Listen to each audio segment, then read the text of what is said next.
భార్యాభర్తలమని లోకానికి వెల్లడైతే చాలు. ఆ తర్వాత నీ సుఖం కోసం ఏమన్నా చేసుకో. నేను కల్పించుకోను.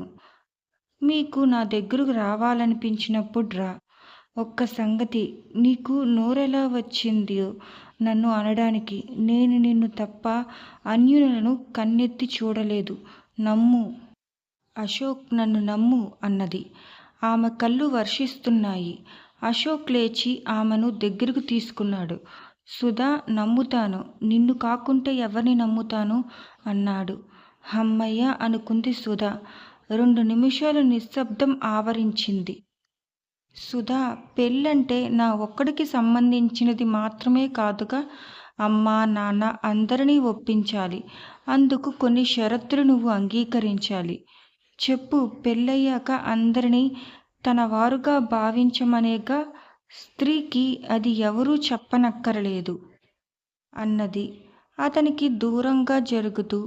సంతోషం. అది కాదు.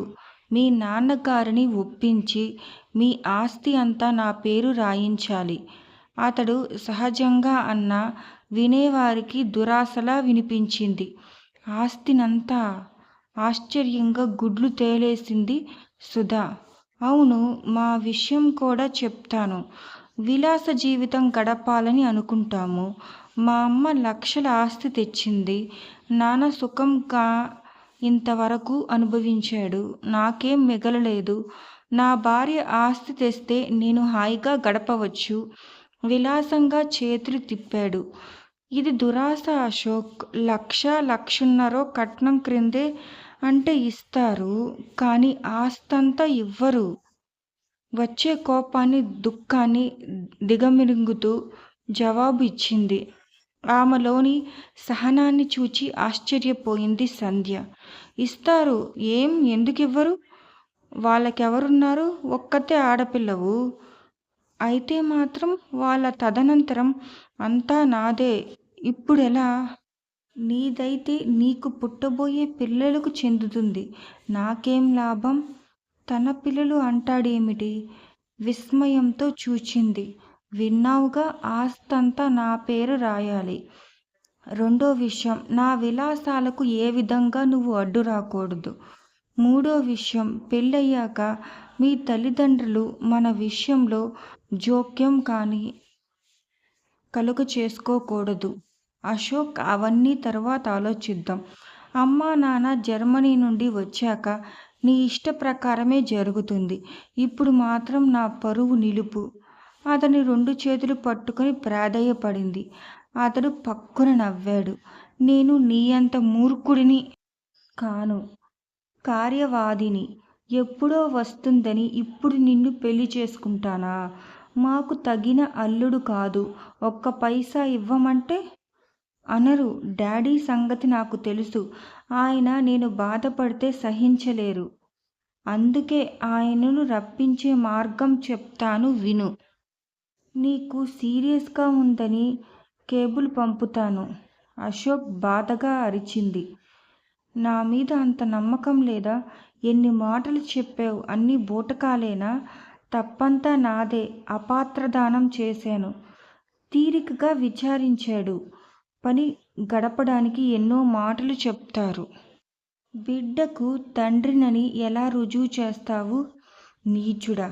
సుధ పళ్ళు పటపటాలాడించింది. ప్రతి ఆడది పబ్బం గడిచాక మగవాడిని ఇలాగే అంటుంది. నువ్వు తప్ప ఆ మాట నన్నెవరూ అనరు. ఇది ఎన్నో నెలో తెలియదు. ఇంకో 2 నెలలు పోనియ్యి. నీచం అంటే ఏమిటో ప్రత్యక్షంగా చూపిస్తాను. పోనీ మీ బావ ఉన్నాడుగా, ఆయనను పెళ్లి చేసుకో. ఇంకో మార్గం చెప్పనా? డబ్బుంది. ఏ లేడీ డాక్టర్ ముఖాన కొట్టినా నీ గర్భం తీసేస్తుంది. ముఖం ఎర్ర చేసుకుంటూ లాభం లేదు. నేను దక్కాలంటే ఇప్పుడే మీ నాన్నకు టెలిగ్రామ్ ఇస్తాను. అతని 2 చెంపలు పగిలిపోయాయి. ఆడపులిలా నిల్చుంది. అంతవరకు సౌమ్యంగా నిల్చున్న అశోక్ రెచ్చిపోయాడు. 2 అడుగులు ముందుకు వేసి సుధ భుజం గుచ్చి పట్టుకున్నాడు. ఎంత పొగరు! ఒక్క దెబ్బకు 100 వేసి ప్రతీకారం తీర్చుకుంటాను. చెయ్యెత్తాడు. ఉవ్వుమంది. సుధ కాదు, సంధ్య తలుపు నెట్టుకొని లోపలికి వచ్చింది. అనుకోని ఆటంకము కలిగేసరికి అశోక్ సుధను వదిలి కాస్త దూరంగా నిల్చున్నాడు. సంధ్య వెళ్ళి సుధ చేయి పట్టుకున్నది. రా సుధ, ఇంకొక్క నిమిషం ఉండొద్దు. మనుషులతో మాట్లాడితే లాభం. నీకెంత పొగరు, నన్ను పశువును చేస్తావా? హూంకరించాడు. నీకన్నా పశువే నయం. అది పరులు చేలో పడితే కడుపు నిండే వరకే వేస్తుంది. అప్పటికే సుధతో గడప దాటింది. ఆ పొగరేమిటో చూస్తాను. తమరు ప్రకాష్ ప్రియురాలు కదూ. నీ ఆటలు ఎలా సాగుతాయో చూస్తాను. ఆటలాడే వారికి ఎలా సాగుతాయనే భయం. నాకదేదీ లేదు. ఆ సంగతి తెలుసుకో. సుధను అన్యాయం చేసినందుకు అనుభవిస్తావు.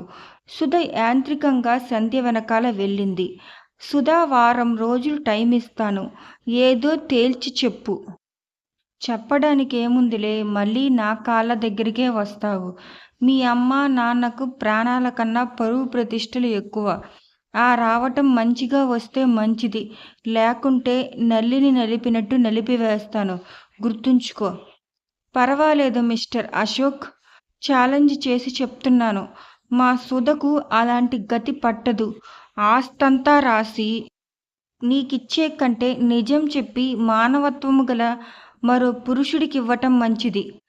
నేను చేస్తున్నాను ఛాలెంజ్. నీ జీవితం నాశనం కాకుంటే చూడు, కుక్కల వీధులు వెంటే తిరుగుతావు. కసిగా చూచాడు సంధ్యవంక. మంచికి అర్థం లేనివాడు అలాగే జరుగుతుంది. మానవత్వమునకు విలువ లేనివాడు జరుగుతుంది. కానియ్యి, అది చూస్తాను. పని మనిషికింత పొగరేమిటి? నీ దగ్గర కాదుగా. మాటలు మర్యాదగా వస్తే మంచిది. సుధ ఒక్క మాట కూడా మాట్లాడలేదు. శూన్యంగా ఉన్న హృదయంతో కారెక్కింది. వీడియోను ఆస్వాదించినందుకు ధన్యవాదాలు. ఇంకా ఎక్కువ భాగాలు చూడాలంటే సబ్స్క్రైబ్ చేయండి. మీ అభిప్రాయాలను కమెంట్లో పంచుకోండి.